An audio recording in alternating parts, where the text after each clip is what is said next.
Merci Samuel. Je crois que vous l'avez souvent entendu aujourd'hui, on a parlé de rencontres.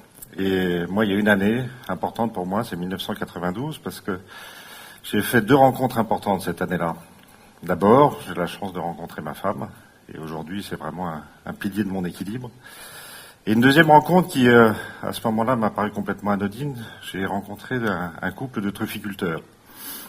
Je ne savais pas qu'à ce moment-là, ils allaient en fait semer une petite graine qui plus tard allait me faire devenir moi-même un trufficulteur. Il faut dire qu'à ce moment-là, lorsque je les ai rencontrés, moi je terminais mon école de commerce, je démarrais dans un grand groupe de luxe, tout se passait bien, les promotions s'enchaînaient les unes derrière les autres, les équipes grossissaient, mon ego avec tous les lèche-bottes qui me suivaient derrière, qui m'ont vite oublié une fois que j'étais parti.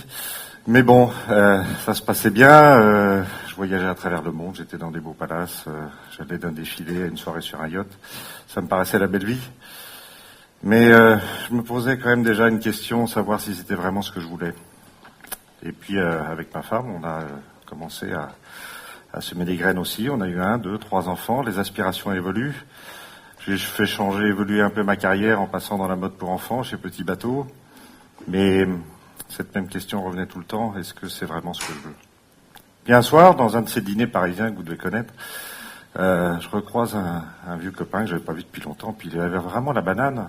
Je me dis, ça doit bien marcher pour lui, il travaillait dans la pub, il devait certainement avoir une nouvelle promotion. Puis en plein milieu du dîner, il nous dit, j'ai quelque chose à vous annoncer. Alors forcément, on l'écoute. Voilà, j'en ai marre, je plaque tout, et mon rêve, c'est la bidoche, et je vais devenir boucher.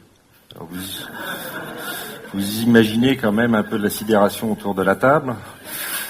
Bon, et puis finalement, il fait ça sérieusement parce qu'il suit une formation et 2 ans après, il a ouvert sa boucherie et il est l'homme le plus heureux du monde. Et on sentait vraiment le gars, mais totalement accompli. Et là, je me dis, mais pourquoi lui il peut le faire et moi je pourrais pas le faire? Pourquoi est-ce que moi je pourrais pas non plus vivre de mon rêve?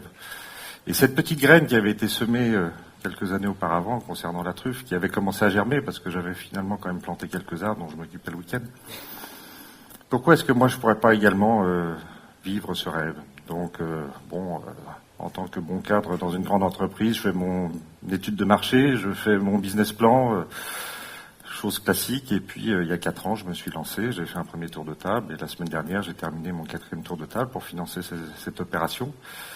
Et aujourd'hui, je peux dire fièrement que je suis à la tête de la première entreprise ferme trufficole en France. Mais c'est pas ça qui est intéressant. Ce qui est intéressant, c'est que je fais ce que je fais. Je fais ce que j'aime. Je suis dans les champs le matin. Je suis réveillé par les premiers rayons du soleil ou le chant du coq. Je suis les mains dans la terre, en compagnie de mes chiens. Et je sais que je vais donner du bonheur à des gens parce que si la nature est sympa avec moi, elle va me permettre de produire des truffes qui seront après ça partagées dans des moments de bonheur autour d'une bonne table.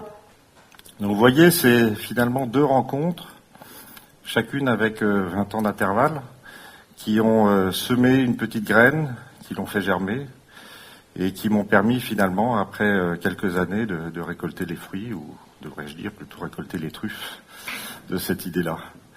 Voilà, et donc rétrospectivement, je me dis, je ne suis qu'un jardinier, mais il n'y a pas de plus beau métier finalement au monde. Principe de semer, faire grandir, récolter. Et je pense finalement qu'on est tous un peu des jardiniers de notre vie. Voilà. Et donc à vous les jardiniers qui êtes ici, j'aurais qu'une seule question à vous poser.